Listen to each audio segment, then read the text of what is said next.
Bem-vindos de regresso ao Conversas à Quinta.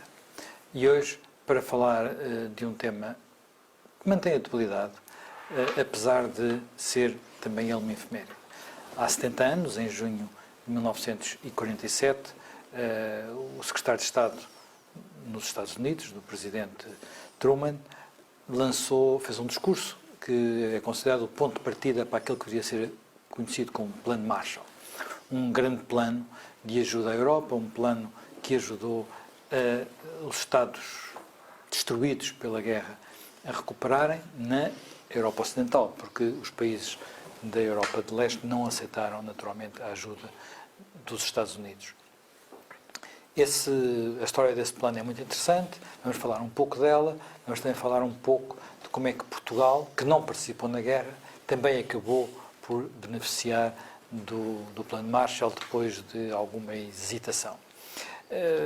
É um tema que tem interesse hoje em dia, até porque, muito recentemente, quando foi a grande crise europeia, se discutiu se não era necessário para a Europa um novo Plano Marshall, se ele não devia partir da própria Comissão Europeia e da contribuição dos Estados-membros. No entanto, quando comparamos os números envolvidos no Plano Marshall de há 70 anos com os números, por exemplo, do nosso Plano Juncker, vemos que estamos perante dimensões completamente diferentes, sobretudo quando comparamos esses números com a dimensão atual das economias. Jaime Gama, este altruísmo americano é um altruísmo que já se insere numa política dos Estados Unidos, num quadro de uma Europa sobre a qual já tinha caído a chamada cortina de ferro, já tinha havido o famoso discurso de Churchill sobre o que tinha acontecido, o que estava a acontecer na Europa de Leste, portanto, numa Europa já dividida e, de alguma forma, na necessidade de que os países que estavam muito destruídos e muito em grandes dificuldades, portanto, a parte ocidental da Alemanha, a França, o Reino Unido, que passou por enormes dificuldades no pós-guerra, tivessem um novo fôlego. E hoje, o chamado milagre do pós-guerra ainda é atribuído ao Plano Marshall. É justo fazer isso? Houve uma discussão, houve sempre ideias em confronto, basicamente a ideia de como nos relacionar com a Alemanha. Há uma opção que é abandonada de prosseguir o desmantelamento da Alemanha como facto político na Europa. É também abandonada a ideia de não apoiar o vencido na guerra. E aí há nitidamente uma reflexão sobre o que foi a conduta dos vencedores da Primeira Guerra Mundial em relação à Alemanha e as consequências negativas que daí resultaram. Aliás, esta reflexão, fora do Plano Marshall, vem depois a ser aplicada também em relação à Ásia, em especial em relação ao Japão. E há da parte dos Estados Unidos também uma discussão interna, como sempre, entre os isolacionistas e os mais intervencionistas, porque o presidente Truman tem nessa altura um congresso inteiramente republicano, onde havia uma minoria, embora minoria ativa, de isolacionistas que se opunham a essa ajuda americana ao exterior, o Midwest agrícola. É verdade, é muito curioso. Preferia a alocação desses recursos ao desenvolvimento interno da economia americana. Houve na América isolacionistas mesmo depois de Pearl Harbor, portanto. Sim.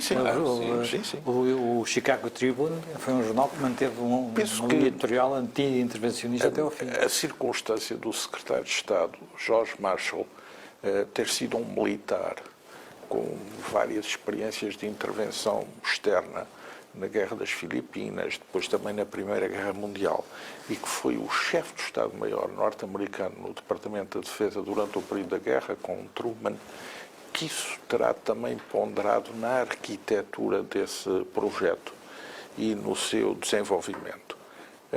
O projeto é um projeto que tem por base a noção de que a Europa se encontra numa situação muito negativa, com as suas infraestruturas destruídas, sem capacidade para a sua economia recuperar e que é necessário fazer algo por essa Europa. Tanto mais que a União Soviética e alguns dos seus parceiros também já têm projetos em marcha de reordenação para a sua parte da Europa, e tendo também em conta que em 2 dos países europeus os partidos comunistas tinham tido resultados eleitorais significativos, em Itália e em França.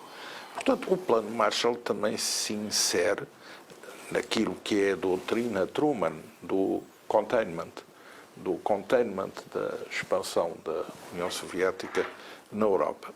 Mas é basicamente um programa de apoio económico e técnico, assistência económica e técnica, uma parte sob a modalidade de empréstimos, uma parte sob a modalidade de dádivas, e que tem algumas baias organizadoras interessantes. A primeira é de que obriga os europeus a cooperar entre si para a gestão do projeto. E são criados organismos para isso? É a organização americana para administrar este programa de recuperação da economia europeia. E, por outro lado, também se estabelecem quadros de cooperação transatlântica que até depois, mais tarde, vão ter na NATO uma correspondência no plano militar e da segurança.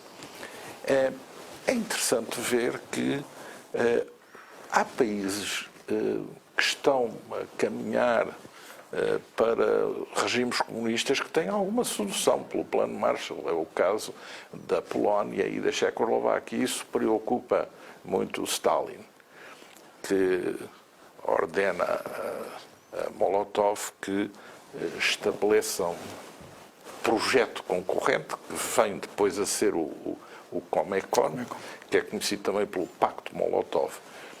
E, por exemplo, quem também rejeita o Plano Marshall é a Jugoslávia de Tito, numa primeira fase, mas depois acaba por vir a aceitar a ajuda americana quando se desconecta mais consistentemente da União Soviética, mas já não na modalidade do Plano Marshall, no quadro de uma ajuda e de um apoio bilateral.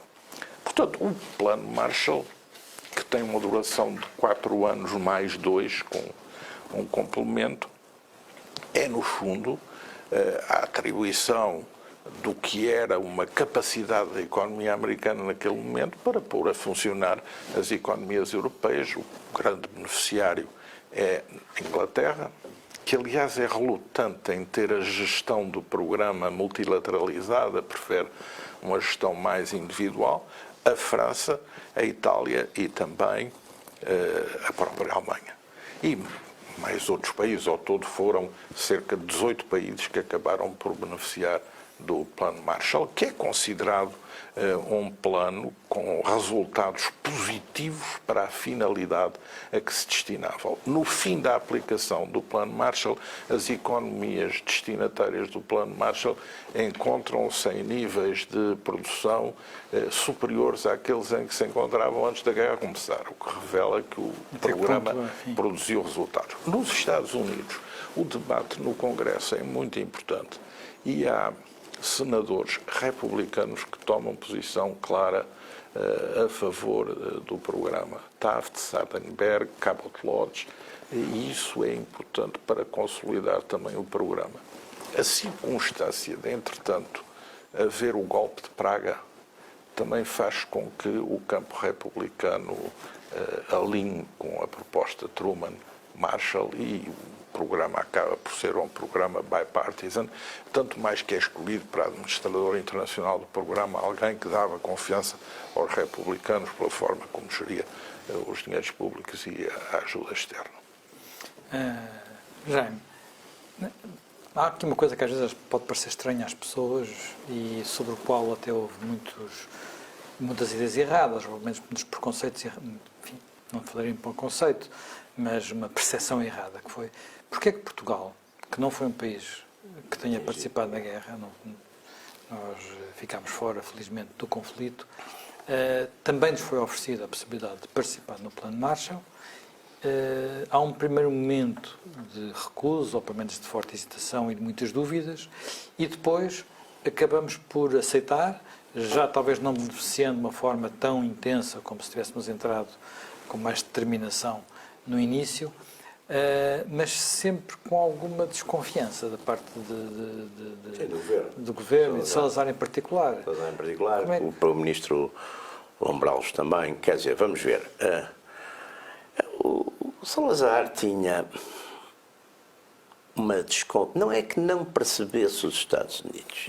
O Salazar percebia que os Estados Unidos, enfim, isso percebeu durante a Segunda Guerra Mundial, percebeu exatamente que depois da Segunda Guerra Mundial a Inglaterra tinha entrado, digamos, numa fase de decadência e que os Estados Unidos iam passar a ser, digamos, a grande potência marítima, atlântica, aquela que, no fundo, de certo modo, iria ser decisiva para os interesses portugueses, quer na Europa, quer em África, quer no mundo, etc. Salazar desconfiava um bocado, tinha um bocadinho, porque é muito interessante, os preconceitos sobre os Estados Unidos, das esquerdas e das direitas, são muito curiosos, porque normalmente fazem uma caricatura dos Estados Unidos. É uma coisa, são primários, não têm preparação, não têm fundo, não têm substância, são emotivos, são... De facto, não é nada disto. Quer dizer, quem conhece relativamente bem a história da política americana, sabe que os Estados Unidos sempre tiveram, de um modo geral, salvo raríssimas exceções, uma visão do mundo e dos seus interesses no mundo, e sempre souberam, de um modo geral, prosseguir essas políticas. Às vezes o que têm é, enfim, como qualquer Estado democrático, ou pelo menos constitucional, têm debates internos sérios sobre isso, têm posições diferentes, têm, sobretudo, exatamente pela natureza, enfim, democrática das suas instituições, têm que dar respostas à opinião pública. Aliás, quando querem fazer qualquer coisa, têm, como qualquer Estado democrático, preparar a sua opinião pública para isso, não é? E às vezes isso é confundido exatamente com uma certa inocência perante o mundo, para bem e para mal. Mas Salazar tinha um bocadinho essa ideia, sendo um homem inteligente e realista, os Estados Unidos irritavam-lhe aquela súbita substituição dos ingleses, que ele, apesar de tudo, percebia e conhecia e com quem estava relativamente confortável, até porque essa essência essencialmente conservadora e realista da Inglaterra e da tradição política inglesa e da política externa inglesa calhava lindamente com as suas convicções e com as suas percepções do mundo. Portanto, ele vê no plano Marshall um bocado, essencialmente, não olha para o lado que podemos dizer mais, digamos assim, generoso, enfim, reabilitador das economias europeias, mas vê sobretudo como um instrumento da hegemonia americana, o que também é, quer dizer, é evidente que sim, mas, portanto, ele vê mais isso.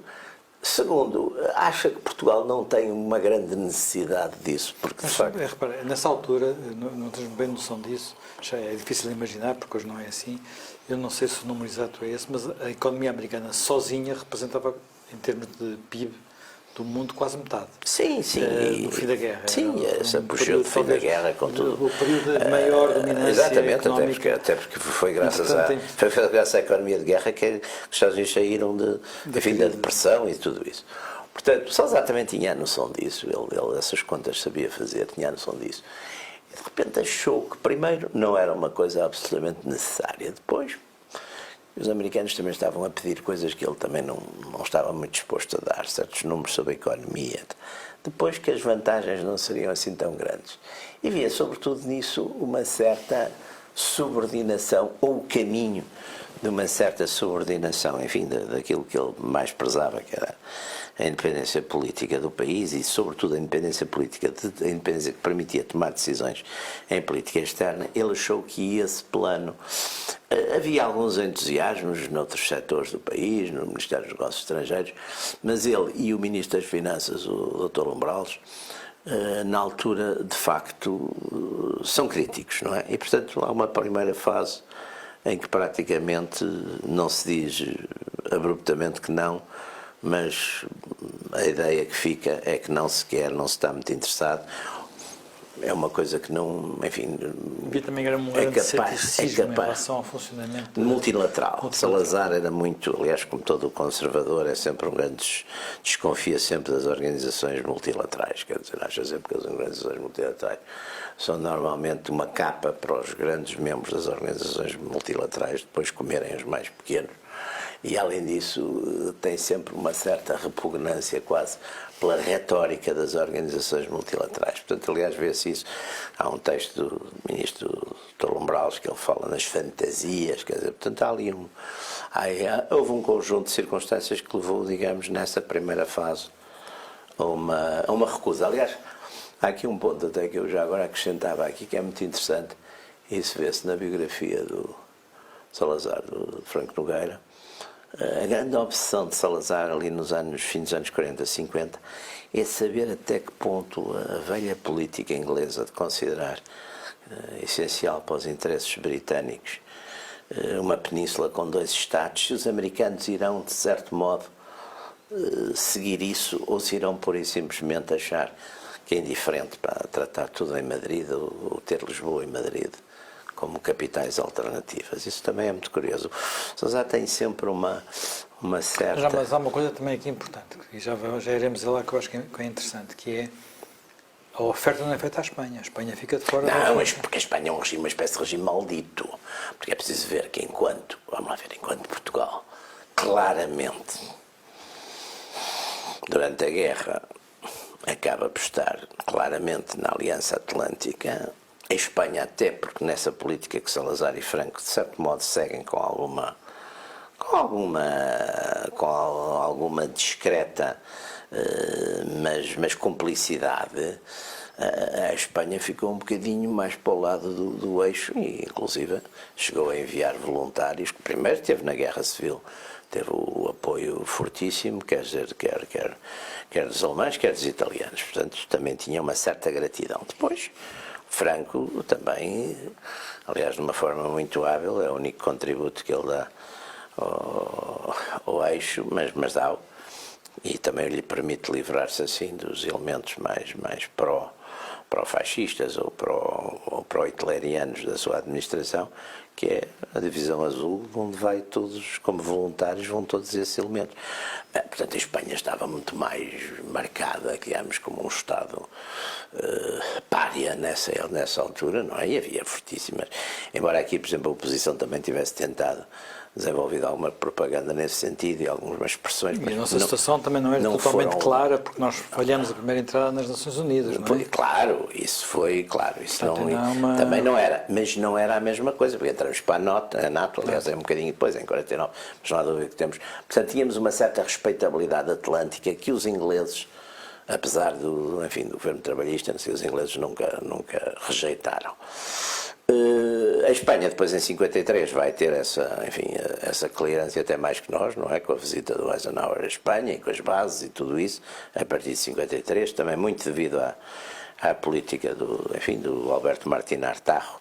O Franco, aliás como o Salazar, mas o Franco ainda mais, tinha ali uma classe política bastante sectorial, não é? Sectorizada, tinha uns pró-alemães, uns pró-atlânticos, uns mais liberais, uns mais católicos, e usava isso, quer dizer, por exemplo, o ministro Alberto Martín Hartarro é um homem decisivo para, digamos, ajudar a Espanha a entrar nesse concerto mais ou menos conservador europeu e ir saindo, digamos, da sombra de que uma certa imagem de marca e de comprometimento com os regimes vencidos em 45 informava. O Salazar tinha a noção que estava fora disso, mas que também não estava completamente fora.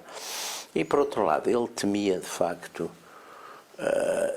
achava que o imperialismo americano era útil, digamos, para combater os soviéticos, e ele também aproveitou muito bem essa abertura e esse início da Guerra Fria. Foi um dos elementos que ele tinha a noção que o tinha ajudado a sobreviver ao regime, que para todos os efeitos era um regime exótico no quadro democrático ocidental, mas não queria abusar disso. E também, portanto, aí numa primeira fase isso justifica, quer dizer, o não haver uma necessidade premente e o medo a umas certas, imposições que daí resultariam.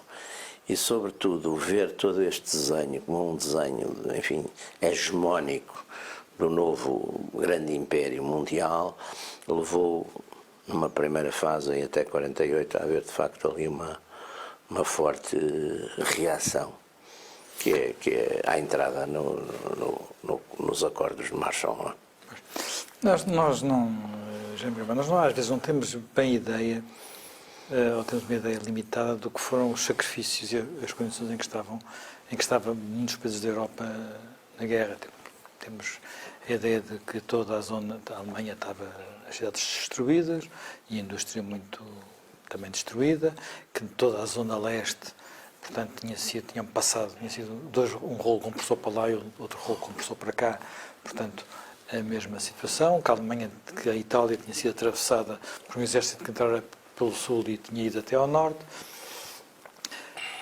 mas a França, apesar de tudo, a França tinha sido relativamente poupada, já que a guerra tinha sido curta, logo no princípio, e por outro lado, a Inglaterra tinha só sofrido os bombardeamentos. A verdade, no entanto, é que talvez o pior período de dificuldades para os ingleses foi precisamente a seguir à guerra. E foi porque eles sentiram a necessidade de ajudar a Alemanha, onde nessa altura, se não houvesse ajuda, enfim, o povo de Berlim plantava batatas naquilo que são os jardins da cidade e, portanto, comia raízes. Portanto, havia ali uma situação particularmente dura. Isso também foi... Até que ponto é que o Plano Marshall é também decisivo para isto? E até que ponto é que é decisivo, por exemplo, para aquilo que é talvez um modelo mais económico, de maior sucesso, que é, enfim, falou-se dele um pouco nos últimos tempos em Portugal, que é o montado por Adenauer, o chamado ordoliberalismo, um liberalismo com uma componente social, que é o modelo que vai permitir à Alemanha Ocidental reconstruir-se. Bom, não há dúvida que o Plano Marshall é também a testa de ponto para um reordenamento do modelo económico e para a definição de bases de funcionamento da economia, de abertura de mercados, de favorecimento do comércio internacional e das transações, e é o embrião do que vai vir a ser mais tarde, gradualmente, o estabelecimento de uma ordem económica, financeira e monetária aí no âmbito das Nações Unidas. Isso é verdade. E é por isso, aliás, que o Plano Marshall, a partir de uma certa fase, é duramente combatido na argumentação comunista como um plano de colonização da Europa, um plano para vergar as independências nacionais, um plano para capturar a liberdade das nações. Não era só dar dinheiro, o dinheiro era para projetos, não é? Portanto... Sim, e co-administrados, e com uma gestão integrada. E também projetos que fizessem sentido não apenas para o espaço individual de cada país, mas que fizessem sentido para o conjunto do espaço onde o programa se estava a aplicar. Isso é que o define como um projeto interessante, que aliás está na origem das noções modernas de planeamento e de previsão em matéria económica. E é interessante ver como, por exemplo, no caso português, não há uma recusa frontal à proposta. O regime, nessa altura, está também a ver o seu caminho na maneira como se vai ajustar aos vencedores da Segunda Guerra Mundial. Porque a sua situação de neutralidade definida até uma parte da guerra, que tinha sido substituída a partir de uma parte da guerra pela neutralidade colaborante, está agora também a desembocar numa indefinição. Não se sabe quais vão ser as instituições internacionais, não se sabe qual vai ser a relação já com o emergente poder soviético, não se sabe a relação dos americanos com os europeus, que governos vão emergir na Europa, portanto, tudo isso está ainda... Nessa altura, por exemplo, na relação com os americanos, ainda não está definido, não há ainda o acordo das lajes. Não se sabe se os americanos vão ficar ou não vão ficar, se vão manter os militares ou não vão. há aí uma indefinição. Embora seja interessante ver que Portugal não recusa a participação na Organização Europeia de Cooperação Económica e está nas conferências de Paris que a definem. O que recusa nos primeiros 2 anos, o que recusa é receber assistência financeira. Mas faz parte da organização. E, entretanto, estabelece um acordo económico e financeiro bilateral com os Estados Unidos.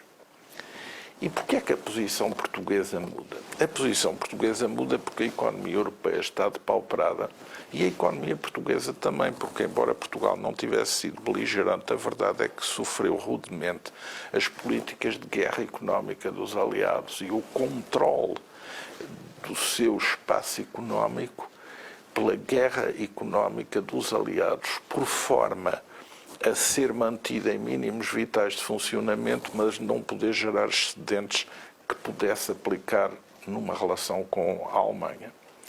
E, portanto, chegado ao fim da Segunda Guerra Mundial, a economia portuguesa não descola. E havia uma parte, do tecido económico que estava dependente da economia, também da economia de guerra. Sim, por exemplo, é uma época de ouro de indústria de conservas, sim, de abastecimento aos contingentes. Eu já não falar do Wolframio, não é? Portanto, que é aquilo e então, não só a economia portuguesa não descola, como também começa a ter problemas de meios de pagamento para as transações internacionais. E é essa falta de liquidez, portanto, o que poderíamos chamar um déficit na balança de transações correntes, que leva o governo português, numa primeira tentativa até a sugerir que a dívida que os ingleses tinham para com Portugal fosse passada para o Tesouro dos Estados Unidos e fosse paga pelos Estados Unidos para evitar a ajuda financeira. Mas depois as necessidades são imperiosas, porque as importações de bens alimentares, as importações de combustível, a aquisição de equipamentos mínimos, tudo isso estava dependente da liquidez monetária para poder adquirir esses bens e esses serviços.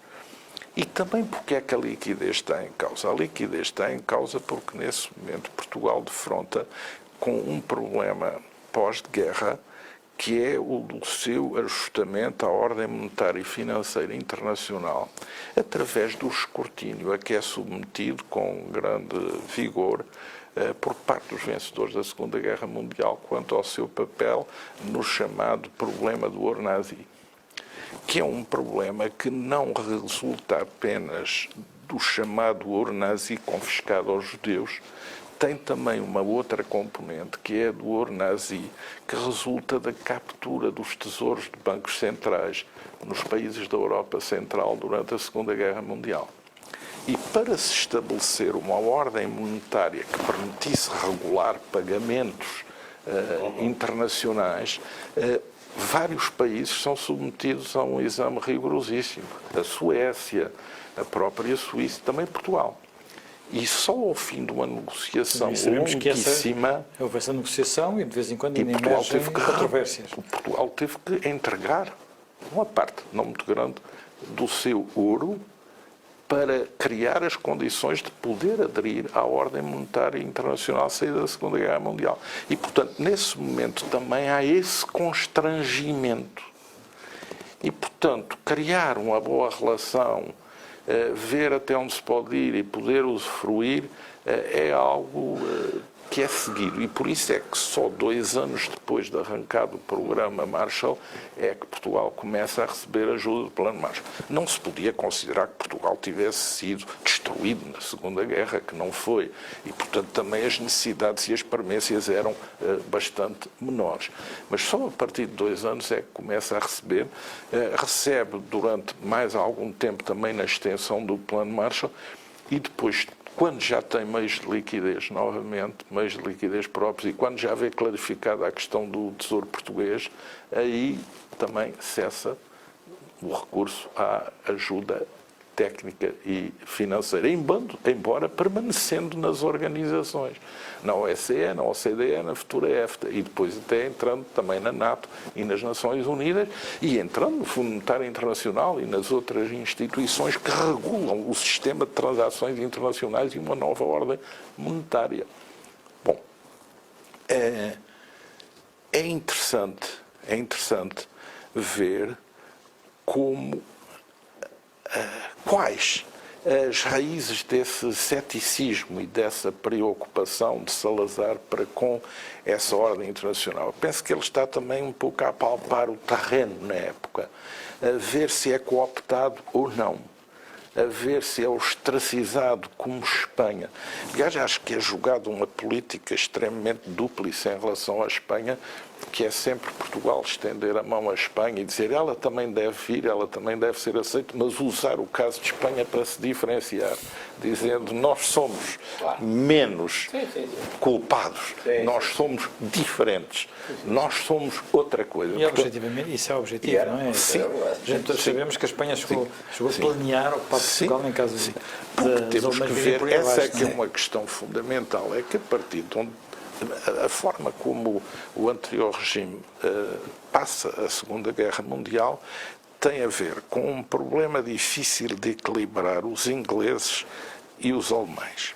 Depois, com a entrada em jogo dos americanos na guerra e a forma como a relação é estabelecida com os americanos, se é por via direta ou por via dos ingleses. E depois, de vencida a Alemanha, a forma como então vamos ter que lidar com estes vencedores. Vamos ter que gerir a ideia que eles têm de criação de uma federação na Europa. Mas o que é que isso significa para o Estado português? Vamos querer continuar a ser neutros como a Suíça e a Suécia ou vamos ser aliados? Como é que damos esse passo? Como é que damos esse passo quando a Espanha ainda não pode dar? Como é que damos esse passo quando temos colónias de que não queremos abdicar, embora pressintamos que os outros têm colónias para as quais estão a preparar já a sua descolonização? E, portanto, há aqui um vasto conjunto de fatores que subjazem àquilo que se pode considerar uma visão receosa e pragmática, mas uma visão que não podemos dizer que seja por completo uma visão inerte e, sobretudo, não podemos dizer que não seja uma visão que tem por trás uma concepção política e uma organização dos lances para gerir essa situação. Já me Pinto, falou há pouco uma coisa que eu acho que vale a pena desenvolver um pouco mais, que é a relação dos europeus com os Estados Unidos e dentro dos europeus, a relação dos europeus mais de esquerda e dos europeus mais de direita com os Estados Unidos. Os Estados Unidos, a relação, isto vai variando um pouco de país para país. Há países onde essa relação é mais natural, que sempre foi, o caso da Inglaterra, não sido aliados, depois, enfim, tinha havido um trauma inicial no tempo da independência. A coisa é mais complicada sempre em países como, por exemplo, a França. É complicadíssimo. Embora a França devesse ser, ou melhor, os Estados Unidos devessem ser muito gratos à França pela independência, não é? Sim.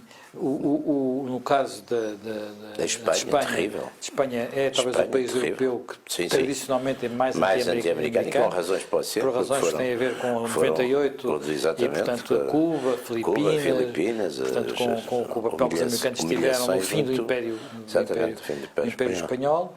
Portugal fica aqui um bocadinho a meio caminho, não é?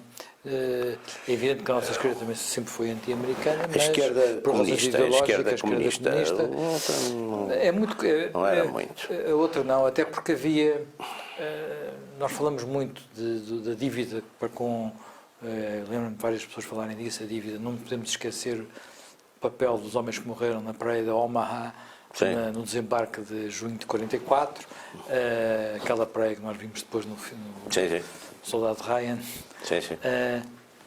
Mas o plano Marshall também é muito importante, tudo que depois a seguir vem na Alemanha, que durante muitos anos é o país onde a relação é mais íntima, a ligação à América, ali era um protetor contra ali são uma espécie de lá, e houve e uma grande subordinação, pelo menos até às vezes, ritual e gestual dos alemães da mas aí, República Federal aos Estados Unidos. Sim, mas aí há coisas que têm um peso simbólico muito grande, que foi, por exemplo, a ponta aérea para Berlim, quando foi o bloqueio da cidade de Berlim, a construção do muro, a solidariedade americana, a linha da frente da Guerra Fria. Nessas alturas. Olha, Portugal é um bocadinho, no caso português, é um pouco diferente. Portugal é muito curioso. Eu acho que em Portugal eu conheci relativamente bem, porque ainda conheci, apanhei muito as pessoas, de uma maneira geral, a tradição conservadora portuguesa era muito desconfiada, até porque é uma tradição muito direitista, como é uma tradição muito conservadora, muito pouco liberal, de todo democrática. É uma tradição que olhou sempre para os Estados Unidos um bocadinho com esse clichê do americano impreparado, do americano até às vezes um bocadinho quase grotesco no seu poder militar. Exatamente a ideia. Parece uma das vezes usa chapéu à cowboy. Houve uma caricatura do americano, que é também engraçado, porque a esquerda também quando lhe dá jeito também pega. É uma caricatura parecida com aquela que de alguma forma está no Tintin da América, não é? Muito A caricatura de esquerda é mais a do dólar. Do dólar, do império, Wall Street, não é? Tudo isso. É Wall Street, o tio Sam a fumar o charuto e a esmagar o capitalista gordo, etc. Aqui é um bocadinho, a direita era um bocado aquela ideia, aliás, que isso viu-se muito na época do Kennedy. É preciso ver que isso também teve muito a ver com essa conjuntura do Kennedy, porque eu antes não creio que isso existisse muito, quer dizer, mesmo nos escritos, sei lá, os integralistas praticamente não falam da América, por exemplo, estou agora a pensar nisso. O Salazar não tem muitas referências à América nos coisas, e quando tem, estão umas referências, enfim, com uma notazinha erudita, mas cautelosas, não tem. A partir da questão de 61 tem, mas portanto isso já é posterior a isto, quer dizer, aí em 61 há de facto um grande choque, sobretudo, porque aquela ideia dos americanos, que é que também é sempre muito divertido, é que nós conhecemos melhor os interesses dos americanos do que eles, que também é uma coisa ótima. São infantis, não estão a ver? São eles aptos para dirigir o Ocidente. Mundo, exatamente. Quem é que... Portanto, há muito isso. Aliás, que é Mas os americanos acabam por ter, enfim, diria quase por indiretamente, influência na própria história portuguesa, porque a conversão do Humberto Delgado um conjunto de ideias é Costa feita... Gomes, tudo aquilo que passou, vamos lá, os conspiradores, mas eu acho que se fôssemos ver a história venezuelana e a história brasileira e a história, os adidos, quer dizer, os adidos militares em Washington, eu acho que são sempre, digamos, faz parte mesmo quase do job description dos seus homólogos americanos e das agências de inteligência, etc. Pescar sempre, estar a ver sempre, enfim, hoje em dia as coisas são um bocadinho diferentes. Dizia também o general de Gaulle, nenhum dos generais putschistas de Argel deixou de ter feito parte da sua carreira na NATO, que é uma escola de desobediência à França. Essa não sabia, mas está bem visto. Mas tem aqui todos, o Roberto Delgado, o Costa, tudo passou pelo... E os americanos nisso cultivaram sempre e sabem fazer isso bem, quer dizer, que é uma coisa relativamente ambígua, nunca é uma coisa sórdida, é sempre uma coisa simpática, é uma coisa relativamente ambígua. Vão mostrando, enfim, a valência daquele sistema. Sim, a valência do sistema, mas ao mesmo tempo também adaptam a coisa. Há uma coisa interessantíssima no fim da guerra, por exemplo, no norte de Itália, fala-se muito da Alemanha, mas no norte de Itália, os americanos e os nascentes serviços de inteligência americana, o SS, salvam N fascistas importantes. Não eram propriamente políticos, mas, por exemplo, daquela área militar, o Valério Borghese, etc., são sistematicamente salvos dos comunistas e de serem fuzilados, etc. Mas, quer dizer, portanto, os americanos também têm outra coisa interessante. Fazem uma guerra a pensar na próxima. Aliás, aquele fim de guerra é já... Quer dizer, estão a livrar-se de um inimigo, mas já estão a pensar que o seu aliado pode passar a inimigo. E eu acho que essas subtilezas... Já estás a pensar nos dois, não é? Todos seriam... Mas é preciso, lá está. Mas isto não é propriamente de países ingênuos e tontos e cowboys, não é? Não, há de facto ali uma política muito decidida. E portanto, isso criava a direita clássica portuguesa, até porque também não direi que seja muito instruída, portanto vê sempre esses comportamentos caricaturais como a sua Quando lhe convém, não é? Quando não lhe convém também não vê e também se exacerba e se zanga. Mas Portugal, de facto, tem uma coisa, eu acho que em relação aos americanos, agora, falando um bocadinho por mim, eu acho que a grande qualidade que têm para mim os americanos é que olham para pessoas, não olham muito para países. Quer dizer, a maior parte dos povos, quando olha para uma pessoa, olha para essa pessoa dentro do país que ela está. Se é um alemão, é um tipo importante, é do Burkina Faso, não interessa a ninguém, etc. Os americanos olham para pessoas. Eu acho que isso é uma coisa que nós, que somos uma nação antiga, mas relativamente modesta hoje em dia, em termos de recursos, em termos de massa crítica, em termos de poder, tudo isso, temos vantagem em ter como, poder hegemónico, uma potência que, de um modo geral, olha para pessoas, não olha tanto para, para os países e não faz tanta integração. E, portanto, nós aqui nunca tivemos...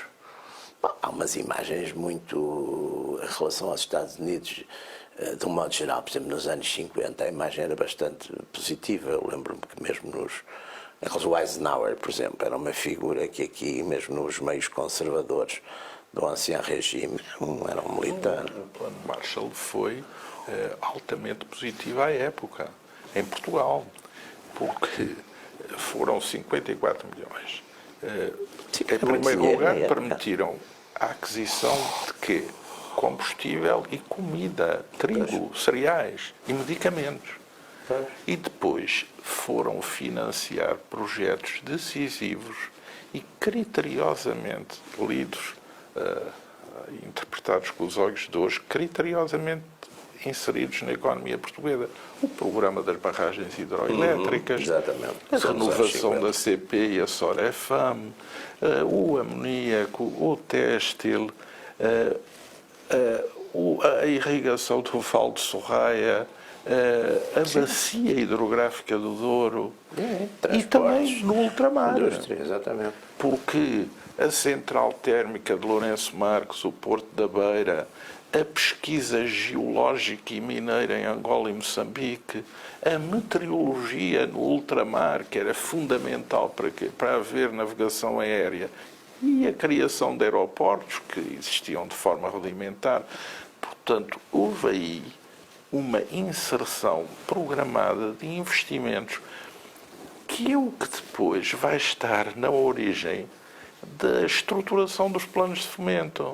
E é o que vai estar na origem dos quadros técnicos que são capazes de negociar depois a internacionalização da economia portuguesa. Sim, coisa que vai acontecer no final dos anos 50 com a EFTA. No Fundo Monetário, na nova ordem económica e depois nas relações com a CEE e depois na própria adesão final. Ou seja, está aí uma matriz modernizadora da administração pública e, fundamentalmente, da economia e uma seriação criteriosa das infraestruturas necessárias para o arranque económico. É onde se dá o primeiro passo para aquilo que depois vai ser o crescimento económico visível nos anos 50 e 60. É a partir daí. Isso tem muita, muita importância. É uma coisa que nós não temos de forma nenhuma hoje noção, até porque uma das coisas... Um dos mitos curiosos é ter a ideia de que Portugal ficou de fora. Pois é. Porque, como é que isso... Aliás, há aquele filme fabuloso que todos nós vimos, mas eu já vi há muitos anos, que é aquele filme do Berlanga, o Bem-vindo, Mr. Marshall, que é coisa de Espanha, não é? Há uma coisa onde há também uma certa cumplicidade à retro, ou seja, de um certo lado do espectro político, o ter ficado fora também não desagrada, porque a ideia de uma autonomia e independência.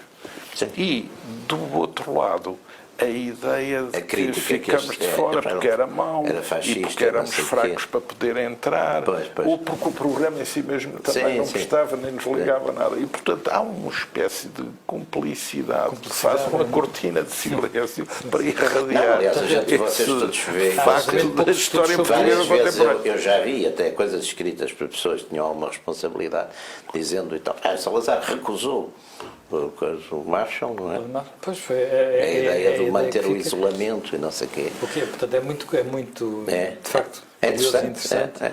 Não, foi uma ideia interessante. verificar. Em 57, Marcelo Caetano, tendo auferido nos planos de fomento de algumas aprendizagens, referiu o Plano Marshall num congresso das atividades económicas portuguesas como este plano que salvou a Europa do caos. É que É muito curioso. Acho que também é uma boa forma de acabarmos o programa desta semana. Reencontramos aqui dentro de 8 dias.